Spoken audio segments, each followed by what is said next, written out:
Selamat datang di 24 Podcast.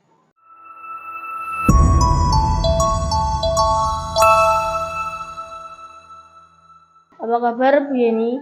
Alhamdulillah baik, sehat.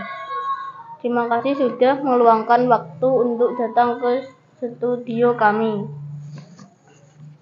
Bagaimana Bu rasanya mengajar di kelas 1? Alhamdulillah mengajar di kelas 1 itu luar biasa sekali perjuangannya. Ada tidak Bu pengalaman mengajar di kelas lainnya? Sebelum Bu Yeni mendapatkan guru kelas mulai tahun 2020, sebelumnya Bu Yeni mengajar bahasa Inggris dari mulai 2016 di kelas 1 sampai kelas 6. Jadi pengalaman di kelas lain Bu Yeni sudah merasakan dari mulai kelas 1 sampai kelas 6 pelajaran bahasa Inggris pada tahun 2016 sampai tahun 2000. Berapa lama Bu Yeni berkarir sebagai guru? Bu Yeni berkarir sebagai guru dimulai dari tahun 2013 sejak Bu Yeni masih kuliah semester 5. Pada saat itu Bu Yeni diajak tetangganya Bu Yeni mengajar di TK dulu. Selama 12 tahun itu pernah tidak ingin berhenti mengajar? Kalau dibilang berhenti mengajar tidak, karena Bu Yeni sangat menikmati pekerjaan sebagai guru. Kalau berpindah-pindah tempat itu mungkin karena menyesuaikan ijazah yang Bu Yeni miliki. Kalau dulu di TK sekiranya kurang cocok untuk menjadi guru kelas, karena pendidikannya PAUD bukan guru kelas bahasa Inggris atau guru kelas untuk SD. Apakah Bu Yeni memiliki pekerjaan selain mengajar? Bu Yeni sebagai ibu rumah tangga saja di rumah, tidak ada profesi lain selain guru.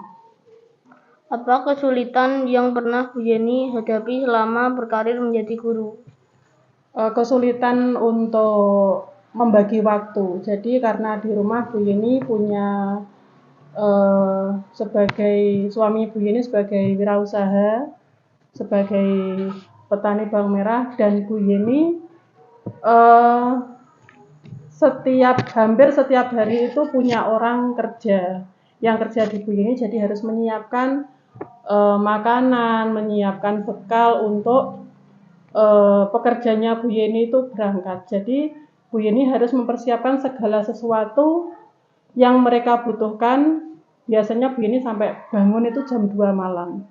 Jam 2 malam saat kalian sudah masih tidur lah, Bu Yeni harus ke pasar, memasak dan lain-lain, sehingga jam 7 nanti Bu Yeni sudah harus siap di sekolah.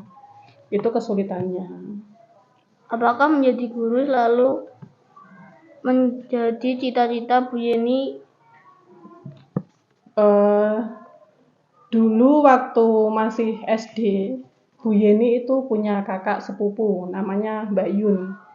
Nah, waktu kakaknya Bu Yeni itu kuliah, Bu Yeni sudah bisa membayangkan, wah, mbakku jadi seorang guru. Karena pikir Bu Yeni kalau dulu waktu SD mesti kalau kuliah nanti jadi guru. Aku kok pengen jadi kayak mbak gitu. Jadi Bu Yeni sudah punya angan-angan nanti kalau sudah besar pengen jadi guru itu sejak SD. Alhamdulillah sudah tercapai. Apakah Bu Yeni sudah ASN ya? Alhamdulillah Bu Yeni diangkat menjadi ASN kemarin tahun 2024 setelah hampir 11 tahun menjadi honorer. Apakah Bu bisa menceritakan perjuangan Bu Yeni menjadi guru mulai dari honorer hingga ASN? Jadi ini sedikit pengalaman, mungkin juga bisa dibuat pelajaran untuk kalian dan teman-temannya. Bu Yeni kuliah dulu sambil merawat ibunya Bu Yeni yang sakit. Tahun 2010 Bu Yeni mulai kuliah. sampai 2014. Di semester 3 waktu Bu Yeni kuliah itu, Ibu Yeni sakit stroke. Mau tidak mau Bu Yeni juga harus kuliah sambil bekerja untuk memenuhi kebutuhan membayar kuliah ataupun kebutuhan di rumah. Jadi pada saat itu Bu Yeni pagi mengajar di TK, tapi sebelumnya harus menyiapkan segala sesuatu, memasak, menyiapkan kebutuhan sekolahnya adik Bu Yeni, karena waktu itu adiknya Bu Yeni masih kelas 5 SD, seperti kamu. Bu Yeni pagi harus masak, nyiapno adiknya, peralatan sekolah, sarapan. Bu Yeni harus memandikan ibunya dulu yang sakit, baru bisa berangkat sekolah. Berangkat sekolah, nanti pulang jam 12, istirahat sebentar, jam setengah 3 Bu Yeni harus berangkat kuliah sampai jam 8 malam.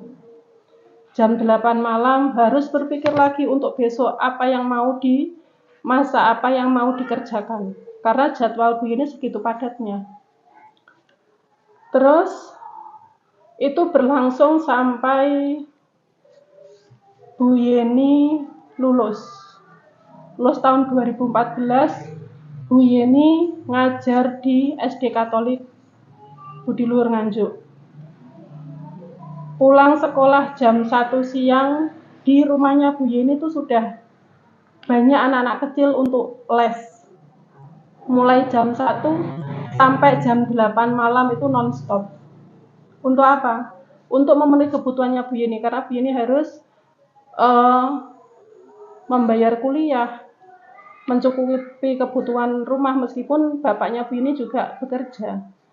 Tapi Bu Yeni berpikir sebagai tulang punggung keluarga, paling tidak harus membantu.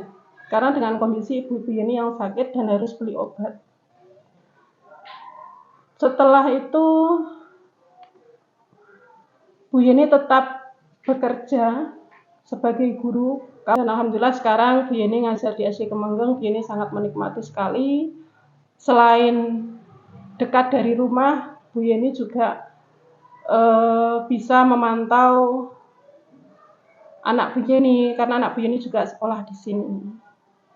Saya percaya bahwa di sekolah ini anaknya mampu untuk belajar untuk menjadi anak yang lebih baik. Begitu. Dan ada tidak hal yang membuat Bu Yeni tidak senang bekerja di SDN Kemenggeng? Untuk yang membuat Bu Yeni tidak suka itu tidak ada. Tapi biasanya kadang Bu Yeni juga sampai jengkel atau ngelus dodo, karena mungkin namanya anak dibilangi masih membantah atau diingatkan beberapa kali masih susah. Itu kadang yang membuat Bapak Ibu guru, tidak hanya Bu Yeni saja, Bapak Ibu guru lain mungkin juga jengkel. Tapi memang tugas guru bukan hanya mendidik agar anaknya pintar, tapi juga membimbing untuk menjadi anak dengan akhlak yang lebih baik. Adakah pesan yang Bu Yeni sampaikan kepada murid-murid? Untuk semua murid Bu Yeni SD Kemenggeng dari kelas 1 sampai kelas 6, semoga menjadi anak yang pintar, anak yang baik, tercapai cita-citanya. Semoga apa yang menjadi harapan kalian nanti waktu dewasa segalanya akan tercapai. Terima kasih Bu Yeni sudah meluangkan waktunya. Sampai jumpa di podcast selanjutnya. Ya, sama-sama. Dadah, terima kasih.